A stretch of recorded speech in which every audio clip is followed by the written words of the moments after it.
මේ බුදුන් වඳිනව නේද පුතේ? බුදුන් වඳිනවනේ. හොඳ ඕනෑ බුදුහාමුදුරුවන්ට වඳින පුදන කට්ටියට, බුදුහාමුදුරුවන්ට ගරු කරන කට්ටියට පුතේ කවදාවත් වරදින්නේ නැහැ. බුද්ධ වන්දනාව හොඳට කරන කට්ටියට හොඳට ඉගෙන ගන්න පුළුවන්. හොඳට ඉගෙන ගන්න පුළුවන්, අනාගතයේ හොඳට දීප්තිමත් වෙනවා. ඒ හින්දා හොඳට බුද්ධ වන්දනාව කරන්න. ඔය නුවර තියෙනවා පුතේ දළදා මාලිගාව. අහලා තියෙනවද? දළදා වහන්සේ වැඩේ. දළදා වහන්සේ කියලා කියන්නේ අපේ බුදුහාමුදුරුවන්ගේ දන්ත ධාතුව. මිනිස්සු ලෝකයක් වැඳුම් බෙදුම් කර දළදා පෙරහැර අහලා තියෙනවද? අලි ඇත්තු පිරිවරාගෙන යන ඔය දළදා පෙරහැර දවසක් මම මේ කාරණේ පුතේ කට්ටියට කියන්නේ බුදුහාමුදුරුවන්ගේ තියෙන වටිනාකම තේරුම් ගන්න ඕනේ. බුදුහාමුදුරුවෝ රකින්න කට්ටිය කවදාවත් වරදින්නේ නැහැ. දළදා මාලිගාවේ ඇතෙක් හිටිය රාජා ඇතා කියන. අර දැකලා තියෙනවද පුතේ ඇතා පිටේ කරඬුව බැඳගෙන යනවා. ඔය රාජා ඇතා දවසක් පෙරහැර යනකොට එක පාරම පුතේ මේ උස්සපු කකුලක් බිමින් තියන්න නැතුව ඉන්නවා. උස්සපු කකුල බිමින් තියන්න නැතුව ඉන්නවා. අර ඇත්තු බලාගන්න දැකලා තියෙනවද? අර හෙන්ඩුවක් අරගෙන දිග පොල්ලක් වගේ. ඕකෙන් තමයි අර ඇතාට ඇනලා මෙල්ල කරන්නේ. ඇතා කකුල බිමින් තියන්නේ නැති හින්දා අර හෙන්ඩුවෙන් අනිනෝ. ලේනකන් අයිනෝ.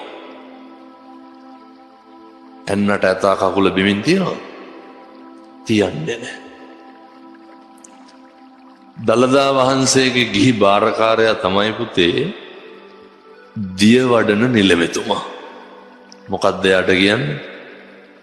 දියවඩන නිලමේ. දියවඩන නිලමෙතුමා ඇවිල්ලා බලනවා. බලනකොට දළදා වහන්සේ තියෙන කරඬුව අර ගයක් වාගේ තියෙන ඇතාගේ පිට උඩ. ඕකට මොකද්ද කියන්නේ? රන්සිවිගේ. මොකද්ද කියන්නේ පුතේ? රන්සිවිගේ. ඔය රන්සිවිගේ ඇතාගේ පිටේ තියලා බැඳලානේ තියෙන්නේ. බලනකොට රන්සිවිගේ බැඳලා තිබ්බ ලණුවක් බුරුල් වෙලා. ඇතා උස්සපු කකුල බිමින් තිබ්බනම් මොකද වෙන්නේ? රන්සිවිගේ පල්ලහැට කඩාගෙන වැටෙනවා. දැන් මේ තිරිසන් සතා මේ ඇතා කකුල බිමින් තිබ්බේ නැත්තේ. බුදුහාමුදුරුවන්ගේ දන්ත ධාතුන් වහන්සේ වැඩ ඉන්න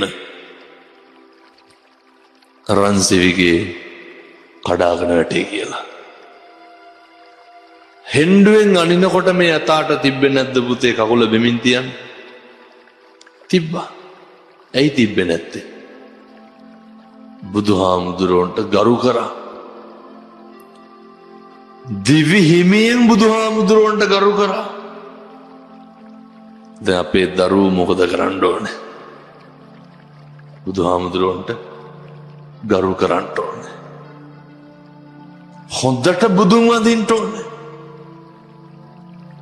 දඟලන්න හොඳයිද? දඟලන්න හොඳ නැහැ. සෙල්ලම් කරන්න ඕනේ. බුදුහාමුදුරුවන්ගේ පිහිටෙන්, බුදුහාමුදුරුවන්ගේ ආශිර්වාදයෙන් අපිට පුළුවන් පුතේ මොකක් කරන්නද? අපේ ජීවිතේ ජය ගන්න. නත්ති මේ සරණං අඤ්ඤං බුද්ධෝ මේ සරණං වරං. අපිට බුදුහාමුදුරුවන්ගෙන් තොර සරණක් නැහැ. බුදුහාමුදුරුවොත් එක්ක ඉන්නකොට පුතේ දීර්ඝායුෂත් වැඩි වෙනවා. මොකද්ද පුතේ දීර්ඝායුෂ වැඩි වෙනවා කියන්නේ? බුදුහාමුදුරුවොත් එක්ක ඉන්නකොට බුදුහාමුදුරුවන්ගේ කාලේ දරුවෝ මතක තියාගන්න ඕන මේක. ඔය හිටියා තාත්තා කෙනෙකුටයි අම්ම කෙනෙකුටයි දරුවෙක් ලැබෙනවා. අර නැකත් බලනවා කියලා අහලා තියෙනවද පුතේ? නැකත් බලන කෙනෙක් උපදෙච්ච වෙලාව බලලා කියනවා මේ අර ඉපදෙච්ච කුමාරයා ඉපදෙච්ච දරුවා දවස් 7න් යකෙක් ඇවිල්ලා මරනවා කියලා. කවුද කියන්නේ? අර නැකත් බලන මිනිස්සයා කියන්නේ. මොකක් කරනවා කියලාද? දවස් 7කින් යකෙක් ඇවිල්ලා මරනවා බිලි ගන්නවා කියලා. තාත්තා අඬා ගිහිල්ලා කියනවා බුදුහාමුදුරුවන්ට, බුදුහාමුදුරුවනේ මේ මගේ දරුවා බේරලා දෙන්න. බුදුහාමුදුරුවෝ මොකද කියන්නේ? බුදුහාමුදුරුවෝ පැහැදිලි කරනවා අර තාත්තට, අද ඉඳන් දවස් 7ක් ගෙදර පිරිත් කියන්න කියන. 7 වෙනි දවසේ පුතේ බුදුහාමුදුරුවොත් වඩිනවා. අර බුදුහාමුදුරුවෝ වඩින්න තැන් වලට යක්කුන්ට එන්න පුළුවන්ද? එන්න බෑ. දැන් බුදුහාමුදුරුවොත් එක්ක ඉන්නකොට අපිට මොකක්ද තියෙන පිහිට? කිසි කෙනෙකුට අපිව විනාශ කරන්න බෑ. කිසි කෙනෙකුට අපිට හානියක් කරන්න බෑ. හිතක් රිද්දන එක බරපතල අකුසලයක් වෙනවා. එනිසා සත්පුරුෂ දරුවෝ මතක තියාගන්න ඕනේ, හෙට ඉඳන් කාටවත් තෝ කියලාවත් කතා කරන්න එපා. හෙට ඉඳන් කිසිම යාළුවෙකුගේ හිතක් රිදෙන්න කතා කරන්න එපා. හොඳ සත්පුරුෂ දරුවෝ විදිහට ඉන්න. අනෙක් යාළුවෝ ගැන හරි කරුණාවෙන් ඉන්න.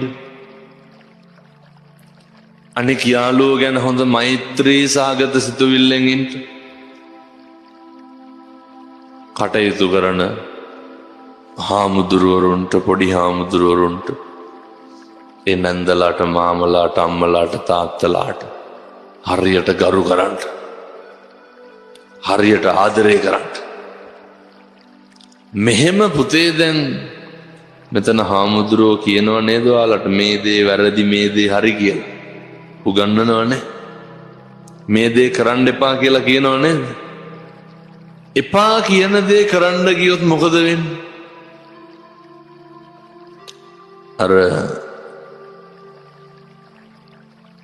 අහලා තියෙනවද පුතේ ගෙම්බිටයි මීයටයි වෙච්ච දේ?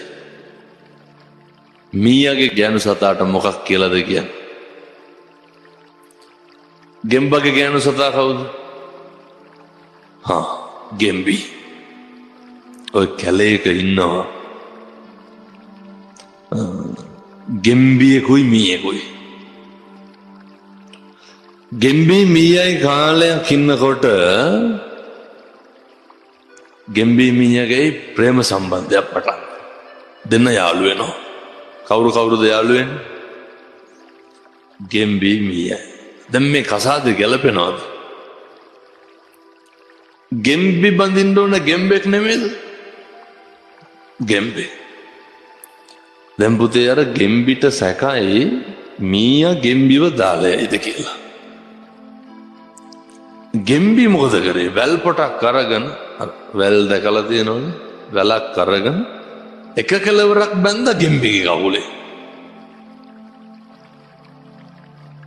අනිත් කෙලවර කොහෙද බැඳේ? මීයාගේ කකුලේ. දැන් යන තැනටම දෙන්න එකටම නෙමෙයිද යන්න ඕනේ? ඇයි එකටම යන්නේ? බැඳලානේ තියෙන්නේ. කැලේ ඇතුලේ යනකොට දවසක් ඔය දැන් පුතේ ගෙම්බෝ ඉන්නේ වතුරේද ඉන්නේ ගොඩද ඉන්නේ? ගෙම්බෝ ඉන්නේ වතුරේ. මීයෝ කොහෙද ඉන්නේ? මීයෝ ඉන්නේ ගොඩ. ගෙම්බිට ඇහෙනවා පුතේ කැලේ ඇතුලේ යනකොට වතුර පෙරිච්ච පොකුණක ගෙම්බෝ කෑ ගහන සද්දයක් ඇහෙනවා. ඊට පස්සේ ගෙම්බි මොකද කරේ? දැන් ගෙම්බිට අමතක වුණා එකපාරම මීයා අර කකුලේ බැඳගෙන ඉන්නවා කියලා. ගෙම්බි මීයාත් ඇදගෙන කොහාටද පැන්නේ? පැන්න වතුරට. කාලෙකින්නේ වතුර දැක්කේ. ඊට පස්සේ ගෙම්බි ඇති හැටි වතුරේ පේන්නෝ. ගෙම්බි මීයා මැරෙන කම්ම මොකද කෙරුවේ? වතුරේ පේනෝ. දැන් මීයා මැරිලා අර සත්තු මැරුණාම පුතේ උඩ පාවෙනවා. උඩ පාවෙන්න ගත්තා. දැන් ගෙම්බිට බොහොම දුකයි. උඩින් ගියා උකුස්සෙක්. උකුස්සා මොකද කරේ? මොකක් කරන්නද? අර මැරිච්ච මීයා උකුස්සෝ මස්නේ කන්නේ. උකුස්සා ඇවිල්ලා අර මැරිච්ච මීයා අල්ලගෙන ගියා. මීයත් එක්ක කවුද උඩට ගියේ? ඒ කොහොමද උඩට ගියේ? කකුල ගැට ගහලානේ තිබ්බේ. ගෙම්බි ගෙම්බෙක් බැන්දනම් ඔය විනාශ වෙනවද? මීයාට හරියන කසාදයක් කරගත්තා නම් මොකද වෙන්නේ? අද්දට ජීවත් වෙනවා. මේ ලෝකේ තියෙනව නේද පුතේ අර නොකල යුතු දේවල් කියලා? කරන්න එපා කියන දේවල් කරනකොට මොකද්ද වෙන්නේ? හරියනවද වරදිනවද? එහෙනම් මේ දරුවෝ හෙට ඉඳන් මොකද කරන්න ඕනේ? එපා කියන දේවල් නොකර ඉන්න ඕනේ. මේ දරුවෝ හෙට ඉඳන් හාමුදුරුවෝ කියන එක අපි බලාගන්න උදවිය කියන එක අහන්න ඕනේ. බෝසත් ගුණ තියෙන්න ඕනේ. මැස්සෙක් මදුරුවෙක් වතුර එක්කට වැටිලා හිටියොත් මොකද කරන්න ඕනේ? උඩට අරගෙන මුදාහරින්න ඕනේ. කුඹියෙක්වත් මරන්න හොඳයිද? පින්වත් දරුවනේ මතක තියාගන්න. මදුරුවෙක්වත් මරන්න එපා. යාළුවෙකුගේ හිතක් රිද්දන්න හොඳයිද? හිතක් රිද්දන්න එපා. යාළුවන්ට කවටකම් කරන්න හොඳයිද? කවටකම් කරන්න එපා. බෝසත් දරුවෝ විදියට ඉන්න ඕනේ. දැන් පුතේ මෙහෙම දේශනා කරන්න හේතුවක් තියෙනවා. මොකද්ද? මම අර මුලින් මතක් කරපු විදිහට අපිට හොඳට යන්න එන්න ඇවිදින්න කතා බහ කරන්න පුළුවන්. ඔය අපේ රටේ තියෙනවා පුතේ ඔය අබ්බගාත නිවාස කියලා. මම දැන් අවුරුදු 3කට විතර කලින් ඔය එකට ගොඩ වුණා. එක මාම කෙනෙක් හිටිය අවුරුදු 35ක් විතර ඇති. ඒ අවුරුදු 35ටම පුතේ වතුර එකක් අතින් අරන් බීලා තිබ්බේ නැහැ. පැහැදිලිද? ඒ අවුරුදු 35ටම දැන් මේ දරුවන්ට පුළුවන් නේද බත් එක අතින් අනාගෙන කන්න? අර මාවට බත් එක අතින් අනාගෙන කන්න බෑ. මොකද බැරි? අත් දෙකයි කකුල් දෙකයි කට ගාවට වකුටු වෙලා. කොච්චර පව් කරලා ඇද්ද? කොච්චර අකුසල් කරලා ඇද්ද සංසාරේ? සත්තුන්ට ගහලා, සත්තුන්ගේ අතපය කඩලා, හිරිහැර කරලා, අනුන්ට දුක් දීපුවාම මේ සංසාරේ මොකද වෙන්නේ? දුක් විඳින්න වෙනවා. මේ සංසාරේ අතපය නැතුව උපදිනවා. දැන් මේවා දිහා බලලා මේ පින්නත් දරුවෝ මොකද කරන්න ඕනේ? හොඳ භාග්‍යවන්ත ජීවිතයක් ගෙවන්න ඕනේ. කොහොමද ඔය ජීවිතෙන් ඊළඟට මම පැහැදිලි කරන්නේ? මේ වැඩක් ගන්නෙ කොහොමද? ඔය මේ දරුවෝ අහලා තියෙනවද? ජපානයේ කියලා රටක් තියෙනවා. අහලා තියෙනවද? ඔය රටේ ඉන්නවා එක පුතෙක්. මේ ලංකාවේ දැන් අවුරුදු 15කට විතර කලින් ඔය උසස් පෙළ විභාගය ලියන්න ඒ පුතාගේ තාත්තා LTT එකෙන් මැරුවා. LTT එක කියන්නේ ලංකාවේ කාලයක් තිබ්බ කොටි ත්‍රස්තවාදය. මැරුවා. මේ පුතා තනි වුණා. තනි වුණාට පස්සේ මේ බොහෝම අමාරුවෙන් ඉගෙනගෙන උසස් පෙළ විභාගෙ ලියලා විශ්වවිද්‍යාලයට තේරුණා. විශ්වවිද්‍යාලේ ඉන්නකොට පුතේ ද මෙතන ඉන්න දරුවෝ විශ්වවිද්‍යාලය යන්න කැමති නැද්ද ඉගෙනගෙන ලොකු තැනකට රටේ යන්න අපිට කියලා හොඳ වාහනයක් ගන්න අපිට කියලා හොඳ ගෙයක් දොරක් හදාගන්න කැමති නේ? ඒ කැමති නම් අපි මොකද කරන්න ඕන? හොඳට මොකද කරන්න ඕන? ඉගෙන ගන්න ඕන. කොතෙන්ට යනකම් ඉගෙන ගන්න ඕන? දැන් ඔය යන පන්තියෙන් පන්තිය අද ගුරුවරයෙක් මොකක් හරි උගන්වපුවාම ඒක හොඳට මතක තියාගන්න ඕන. ඒක උවමනාවෙන් කරන්න ඕන. මොකද අර දරුවා විශ්වවිද්‍යාලේ ගිහිල්ලා අන්තිම අවුරුද්ද පුතේ ඔය ජපානයේ කියන රටෙන් ඇවිල්ලා ඒ දරුවෝ ඉන්ටර්වයුව කරනවා. ජපානයේ රැකියාවට යන. පුතාලා අහලා තියෙනවද අයියලා අක්කලා පිටරට රැකියාවලට යන? පිටරට රස්සාවකට යන්න කැමති නැද්ද? යන්න නම් මොකද කරන්න ඕන? හොඳට ඉගෙන ගන්න ඕන. ඒ ගියාට පස්සේ පුතේ මාසේ පඩිය ගියේද? ලක්ෂ 18යි. ඒ තරුණයාට අම්මා හිටියෙත් නැහැ තාත්තා හිටියෙත් නැහැ. හොඳට ඉගෙන ගත්තා. මේ දරුවෝ හරි භාග්‍යවන්තයි පින්වන්තයි කියලා පැහැදිලි කරේ අපිට කිසිම අඩුපාඩුවක් නැහැ. අපිට මෙතන ඉඳන් මොකද්ද පුතේ කරන්න තියෙන එකම වැඩේ? ඉගෙන ගන්න එක විතරයි. දැන් මේ දරුවන්ට සල්ලි හොයන්න තියෙනවද? රස්සා කරන්න තියෙනවද? අපිට තියෙන්නේ කෑම ටික කාලා පාඩම් කරලා ඉගෙනගෙන නිදා ගන්න නැද්ද? එතකොට අපි වාසනාවන්ත නැද්ද? අපි භාග්‍යවන්ත නැද්ද? මේ වාසනාවෙන් භාග්‍යවන්තකමෙන් හොඳට වැඩක් ගන්න ඕන.